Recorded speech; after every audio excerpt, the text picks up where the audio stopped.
Unte e enfarinhe 2 formas de bolo inglês lisas de 28 cm de comprimento, 10 cm de largura e 6 cm de altura.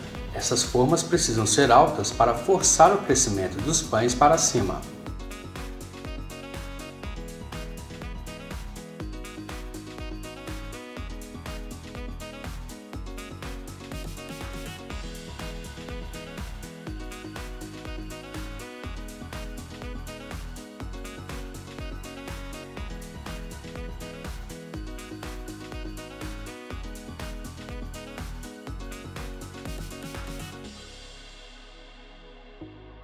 Em um recipiente, bata uma gema com uma colher de chá de açúcar. Reserve esta gema batida com açúcar para pincelar os pães antes de assar.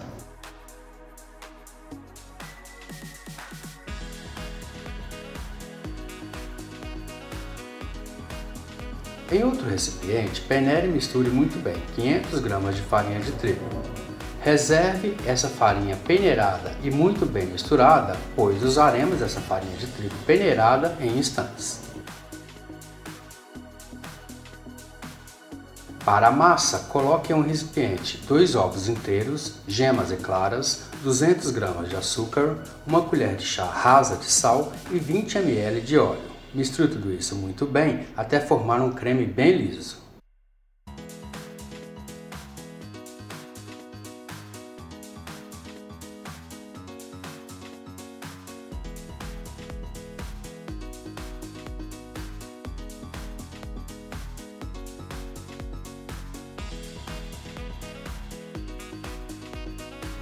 Acrescente agora nesse creme 600 ml do fermento de Cristo, que já deve estar em temperatura ambiente e em atividade de fermentação.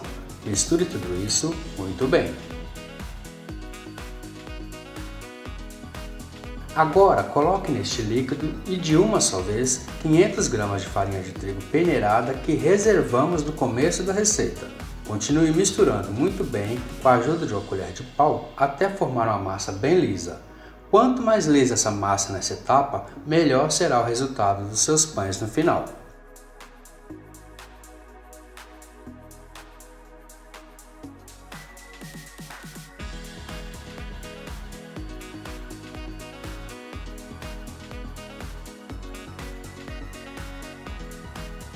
Vá acrescentando agora e aos poucos cerca de mais 1 kg de farinha de trigo aos poucos e misturando sempre com a ajuda de uma colher de pau, logo após cada adição de farinha de trigo peneirada.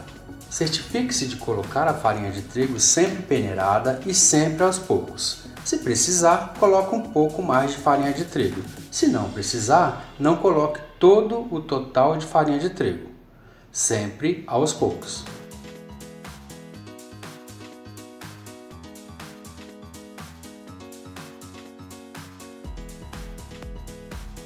Continue fazendo isso até que você não consiga mais mexer a massa com a colher de pau e comece a mexer a massa com as pontas dos dedos.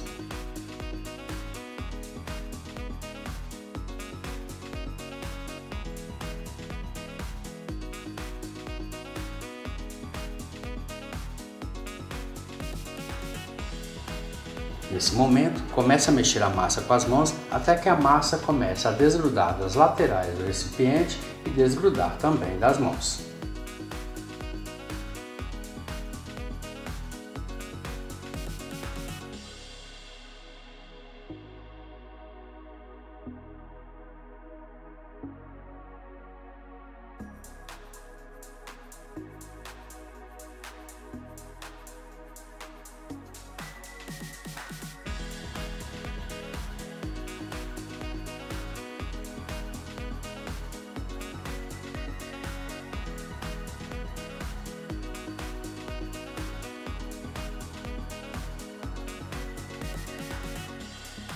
Passe a massa para a bancada enfarinhada e comece a sovar delicadamente até que ela fique bem macia e elástica.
Pincele óleo em um recipiente.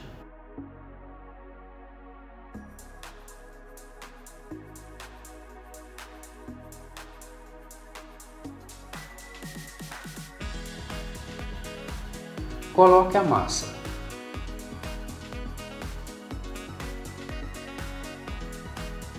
Cubra o recipiente com um saco plástico e deixe a massa descansar até que a massa chegue na borda do recipiente, cerca de 30 minutos a 1 hora. Depois deste tempo, com a massa crescida e já descansada, pincele óleo em toda a bancada. Coloque a massa e comece a sovar a massa novamente e delicadamente até que ela perca toda a fermentação e volte ao seu estado normal de elasticidade e maciez.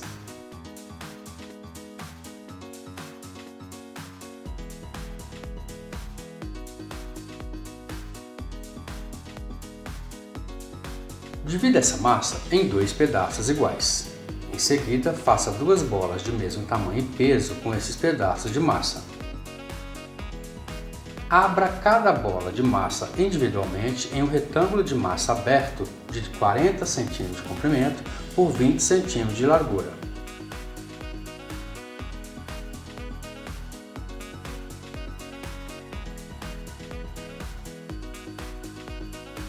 Comece pressionando com as pontas dos dedos todas as laterais do retângulo de massa aberto. Isso vai facilitar a colagem da massa na hora de enrolar.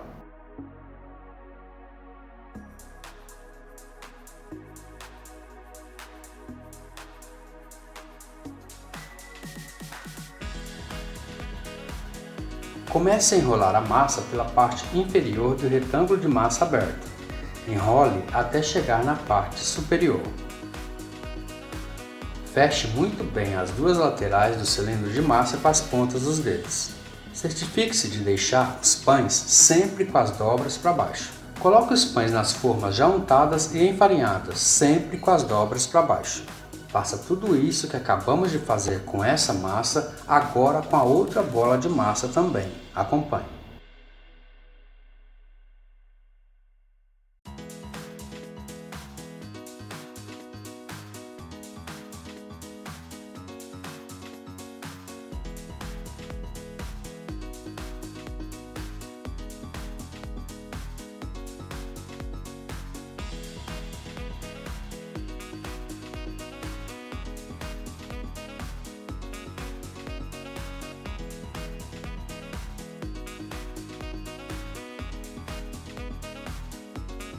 Não se esqueça de colocar uma outra forma retangular lisa maior embaixo dessas formas, pois isso vai evitar que os pães queimem e formem uma casca grossa embaixo na hora de assar.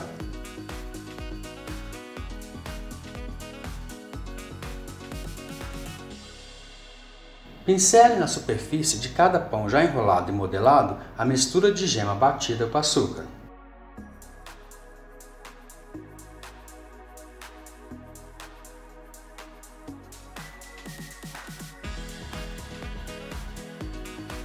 Deixe os pães descansarem até que cheguem no topo da forma. Não deixe passar do topo da forma. Depois do tempo de descanso e com os pães já crescidos, se preferir, pincele novamente na superfície de cada pão a mistura de gema batida com açúcar. Leve os pães para assarem em forno pré-aquecido a 180 graus por cerca de 40 minutos até dourarem levemente a superfície de cada pão. Retire os pães do forno e, com eles ainda quentes, pincele manteiga ou margarina derretida na superfície de cada pãozinho para ativar o brilho.